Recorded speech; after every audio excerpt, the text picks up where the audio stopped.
Bannerghatta biological പാർക്കിൽ കണ്ട ഒരു ദയനീയമായ കാഴ്ചയാണ് ഇത്. എവിടെ നോക്കിയാലും വിശന്നു വലഞ്ഞു നടക്കുന്ന കുരങ്ങന്മാരാണ് ഉണ്ടായിരുന്നത്. സന്ദർശകരുടെ ബാഗിൽ നിന്നും എന്തെങ്കിലുമൊക്കെ എടുത്തു തിന്നുന്ന കുരങ്ങന്മാരായിരുന്നു കൂടുതലും.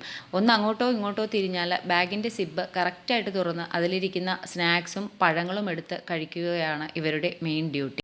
ഞങ്ങളുടെ കൂടെ വന്ന ഒരാളുടെ കയ്യിൽ നിന്നും ഒരു സെവനപ്പിൻ്റെ ബോട്ടിൽ തട്ടിപ്പറിച്ചുകൊണ്ട് ഒരു കുരങ്ങച്ചൻ ഓടി ഒരു റോഡിൻ്റെ നടുവിലിരുന്ന് അത് പൊട്ടിക്കാനുള്ള ശ്രമത്തിലായിരുന്നു. ഒരുപാട് നേരത്തെ കഠിന പ്രയത്നത്തിന് ശേഷമാണ് ആ കുപ്പി ഒന്ന് പൊട്ടിച്ച് കിട്ടിയത്.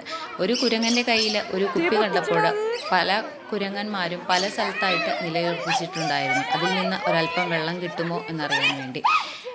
ആ ബോട്ടിലിൻ്റെ അടിവശം ഒന്ന് പൊട്ടിച്ച് കിട്ടിയപ്പോൾ കുറേ ദിവസം വെള്ളം കിട്ടാത്തതുപോലുള്ള ഒരു വെപ്രാളമായിരുന്നു ആ കുരങ്ങച്ചന് ഉണ്ടായിരുന്നത്. അത് ആർത്തിയോടുകൂടി ആ വെള്ളം, തറയിൽ വീണ വെള്ളം ഇങ്ങനെ നക്കി നക്കി കുടിക്കുന്ന സമയത്ത് മറ്റൊരു കുരങ്ങനും കൂടി വന്ന് അവിടെ നിന്നും ഒഴുകിപ്പോകുന്ന ആ വെള്ളമല്ല, സെവനപ്പായിരുന്നു ആ കുപ്പിക്കകത്തുണ്ടായിരുന്നത്. ആ കുരങ്ങച്ചനും വന്ന് ആർത്തിയോടുകൂടി ആ വെള്ളം കുടിക്കുന്നുണ്ടായിരുന്നു. വരൾച്ച മൂലം വനത്തിലെ പുഴകളെല്ലാം വറ്റി വരളുകയും മരത്തിൽ കായ്കനികളൊന്നും ഇല്ലാത്ത ഒരു സമയമായിരുന്നു അത്. അതുകൊണ്ടായിരിക്കണം അവർക്ക് ഭക്ഷണം കിട്ടാത്തത്. വണ്ടിയുടെ ഹോണടി കിട്ടിയപ്പോൾ ആ കുരങ്ങന്മാർ എവിടെയോ